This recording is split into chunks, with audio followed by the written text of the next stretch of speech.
Get clean, live clean, and stay clean. When it comes to addiction, it can be a difficult road to recovery, but it is possible. Back today to talk about what is needed for recovery to be effective are Nick Cuneo and the president and founder of Clean Recovery Centers, along with Dr. Rick Davila, who is the director of recovery and support services. Welcome back, gentlemen. Thank you for having us. Nice to see you. Yeah, so the last time we were chatting together, I thought it was so important. We were talking about loved ones, how they really want to help, but it's a fine line of not enabling. And today, I really want to dive into this as far as what it's needed to recover, because I feel like you hear so many times that people who have an addiction, they go get help, and then unfortunately weeks, maybe months later, they go back.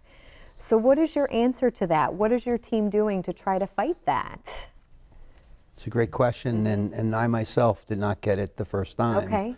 But in that, you have to realize that I don't know anything about how to not do what I normally have to do. And so I need the teachers. And what we did at Clean, in particular, was we put together quite a bit of work into having a program that gives everybody what they need to thrive, how to learn the needed techniques and applications for that next part of their journey.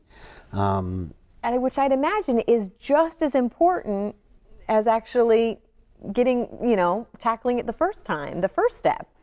Yeah, that's a whole nother subject about denial and all those things. Yeah. But so we created the program, and the family needs to not enable, but to empower the right choices and right actions, right? And they come to a willingness level where they've realized that I have my life's on the line here. The stakes are extremely high. If I don't fix this, my future is grim.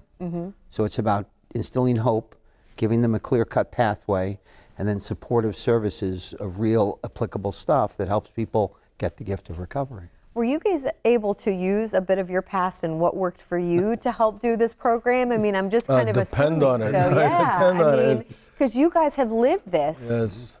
Yes. Part of my own recovery, I share part of that with our participants in the program.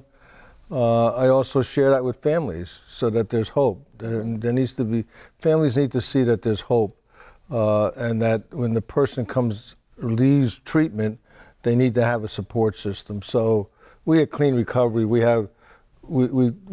focus on multiple pathways to recovery. There are different ways to get to recovery, but the bottom line is we focus on recovery and successful recovery. And so we have different pathways that we support. We work with families and try to get them to help support that. Is family a critical part of this, of getting everybody? I mean, very much so. I'd imagine accountability has got to be a big part of this. Well, family or no family, not everybody has them. Some are completely cut off. You can get clean and sober regardless. If there is family involved, it's a critical, helpful piece to have them on the same page, so there's no splitting of he said, she said. And, what if somebody does not have family? How do you guys help keep them? And is that where your team steps in with? We have a recovery coach system in our program, and we help supply them with a recovery coach. There's a piece called fragility. That's the piece when they leave recovery and they go back out into an environment, and they're exposed to all the drugs, they're exposed to all the alcohol, and that's a period that we look to really put intensive support for people. So we try to assign them with a recovery coach that they can contact and call on a regular basis and run them through a support system. So if they have the family, they have the family. If they don't have the family, they also have the recovery coach. Oh, good. We have to wrap up here. What's the take home? What do you want people to really understand here? You can get well regardless. You never have to feel this way again. No matter how many times you've failed previously, today's a new day. Today is a new day. Gentlemen, thank you both so much for being here this morning. We've really enjoyed talking with you over the last couple of weeks. I know you guys are going to come back as well. And there is the information. If you have any questions, whether you yourself are struggling with addiction or maybe you know a loved one who is, there's where you can get help right there, the website and phone number.